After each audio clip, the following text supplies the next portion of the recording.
Today, you guys have earned a Cherubimon deck profile. So today, we're going to do a Cherubimon deck profile. I'm going to show you the variant that I'm currently testing. And I will be honest, this deck was undefeated for a very long time, and it makes me sick. And only recently did I start getting world starred. In the mirror match, and in blue against blue hybrid, particularly. Those kind of didn't go well. However, I made some changes to adjust for the issues I was having in those matchups, which we will talk about when we get to those changes. So I'm going to show you guys the deck that we're running today, and I hope you guys enjoy the deck profile. You guys are deserving of it, so there we go. We're playing Yellow Eggs. Now, you guys are going to say, but Mario, you hate Yellow Eggs! I do hate Yellow Eggs in Cherubi. Correct. I think it's not the best way to play the deck. I think it's less gas, and it just kind of blows sometimes. However, there is a benefit to playing Yellow Eggs. The only benefit, I think there's really only one benefit, and some people would argue 3 benefits, but those other ones, we'll get there. But my only eggs are the Yellow Eggs. So yeah, we're not playing any purple rookies in the deck, just yellow rookies. And before we talk about the yellow rookies, I am playing 3 Pokemon.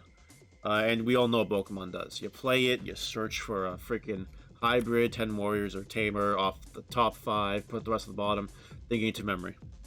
And it's a really good card. So you gotta play it. Play 3 of it. And it's recurable with Cherubimon, which is kind of insane.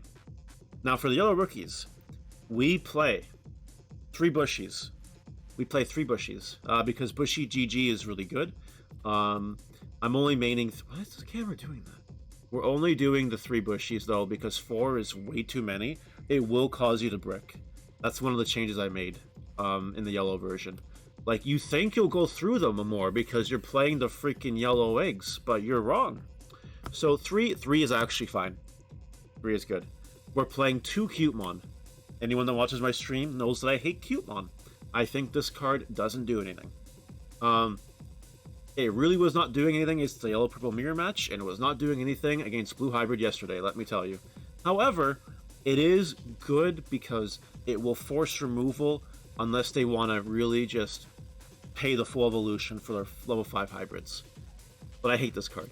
I really hate this card. And it does nothing to certain decks at all. It's basically a brick. So take with that what you will. 2 is okay. Now, something I'm doing now that's a little bit different than everyone else. We are playing, instead of Salamon, 2 Patamon. Now, there's a very good reason for this. You guys might be familiar with the meme on the internet on how Icemon has jamming. Do you want to know what card really has jamming? You guys want to know? I don't have them here. I don't know there right now. Do you guys want to know what has jamming? Friggin' Recovery Salamon has jamming. That card does not die. It doesn't die. It doesn't know how to die.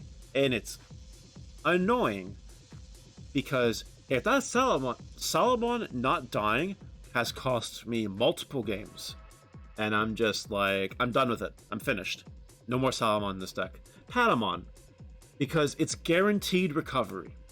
As long as you're at 1 or less, which, let's be real, that's going to happen. Half the time when you're even thinking about swinging with a Salamon, you're at 1 or less security. So why not just make it a Patamon that you can bring back if you need to, or hard play if you really need to, and get that recovery. I think that's incredibly more valuable than the Salamons, because I am sick and fucking tired of Salamon surviving security checks. And it's not like, you can Deathclaw it, sure, to get a recovery, or whatever. But you can also Deathclaw an Icemon package, which this deck isn't playing, and that Icemon package will get you so much more value than a Salamon. And Durant, we're playing 2 Patamons. And that's because we're not relying on RNG to survive security hits. It's just gonna heal, and that's it. And speaking of just healing, we are playing 1 Lucemon because it's level 3, and you can bring it back with Cherubimon. And it does heal, so there you go. And sometimes you can hard play it for very, very cheap. So that's cool. That's it for level 3s in the deck. I like this lineup a lot more. Again, I was doing 4 bushes at one time. That was too much. And I was doing Salamons at one time. I don't like Salamons at all. So that's it for the rookies. Champions, we're just playing 8 hybrids. That's it. We're just playing Purple Lobo, and we're playing Retaliation Lobo. That's all we're playing. And that's really, really easy. And to follow it up for our ultimates, we're playing 4 level 5 Lobo. And when level 5 Lobo dies, you get to add back a Purple Tamer and play for free. As long as it has a hybrid in its traits. So just be careful with that. Against Blue Hybrid, it doesn't do too much. And this is the one, by the way. All these level 5 hybrids have the, if you have a Tamer in the source, Digivolve them for 1, basically. That's what Cutemon is intended for, is that kind of stuff. But, like, it really cute. Cutemon. Oh, Cutemon. Alright. We are playing 1 Rebellion because it is really good against aggressive decks and can stop a game-ending push. So we are doing 1 Rebellion for that reason. And that's it for our ultimates, just the 5. You see them often enough. There's a lot of draw in this deck, a lot of searching, a lot of recursion. It's pretty easy. And we are citing multiple copies of this card, just so you know. I never go about side decks, but sometimes I'll tell you about some of the choices. Rebellion is definitely in there. Great. For our level 6s, literally just Cherubimon. For those of you that are unaware, when Digivolving, you play a Tamer without paying the memory cost. And then, for each Tamer you haven't played, delete a post level 4 Lord Digimon. So it can board wipe, which is really cool. But most people will play around Cherubimon as the deck gains popularity. Be wary with that. And then on deletion, for each Tamer you have, play level 3 Lord Digimon from trash. It's a really fucking strong card. It's the whole gimmick of the deck. And just being able to swarm for like bushy GGs and other plays is just really strong. So that's it for the level 6s. That's actually it for all the Digimon. Now we're going to go on to... What the fuck happened here? Hello? Alright, there we go. Now we're going to go on to our Tamers. I've modified this Tamer lineup a lot. This is the Tamer lineup I've adjusted since getting World Starred the other day. I think this is correct. For Koichi, on play, draw 1, discard 1, and on deletion, gain a memory. That's what this Tamer does. It's very strong. Yeah. We're playing Format. The Memory Tamer is very important. If you don't have your Memory Tamer on the field, and your opponent does, you are at an instant disadvantage this format. I was playing 3 Mat. I wasn't seeing it enough, so we're playing 4. And by the way, if you play it with Cherubimon at any time, you get any purple card that's not a Tamer back to your hand. That's just a lot of value for Cherubimon. So I think 4 of this is actually necessary now. And another recent change, we're playing 4 Kari. Because Kari is really good. If you get all 4 Karis on the field, you're in a very strong position. If you get multiples, you're in a really strong position.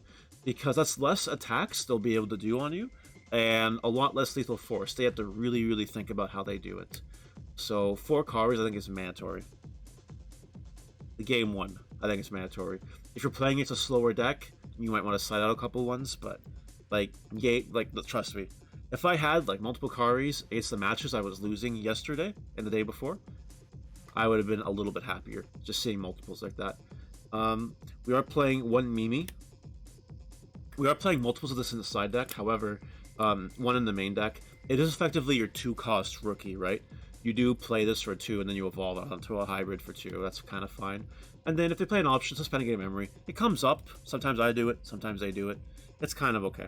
It's a good card. And we're playing 2 Analog Youths, because Analog Youth in this deck is broken.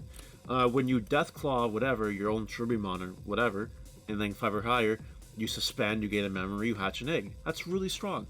And then the on-play dumps 2 cards, which is really strong. Because you add the 3rd one to your hand, and that's really strong. So Analog Youth is really strong. That means we're playing 15 Tamers in this deck, where 13 are purple, and I think that's fine. I think that's more than enough. But these are the recent changes I made because I really wanted more Karis, and I really wanted more Mats, but I didn't want to cut Koichi. So that's where we're at for Tamers. Final cards in the deck are options. We're playing 2 Deathclaw, delete 1 of yours to delete something level 4 or lower, which is really good. We are still playing 1 Calling from the Darkness. Now, I'm hit or miss on if I want this or a 3rd Deathclaw, but the recursion to add back any 2 purple Digimon in your hand, I think is very good, especially in the grind game, which you might have in the mirror match. So Calling from the Darkness, I think, is really valuable. Just having the one copy of it. It's recurable with Matt if you need it to be. And so is Deathclaw if you need it to be. So that's just what I think on this. I think one is fine. And we're playing one Schwartz Lartz, whatever, just for the Regeki effect, basically. And our final options, 3 Blinding Ray. I was playing 2. I was not drawing enough at 2, so I bumped it up to 3. I think if you're playing the yellow package, this is the only good benefit of the yellow package. The fact that you get to play Blinding Ray. Blinding Ray is insane.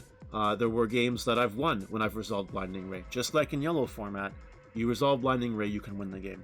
And in this deck, it's the same way. So I want 3 of it. Yeah, I think that's it for the deck profile. That's what I'm testing right now. I'm not sold on the deck yet, I'll be honest. I need to test it some more. But I do think this deck has serious potential to do a lot of damage.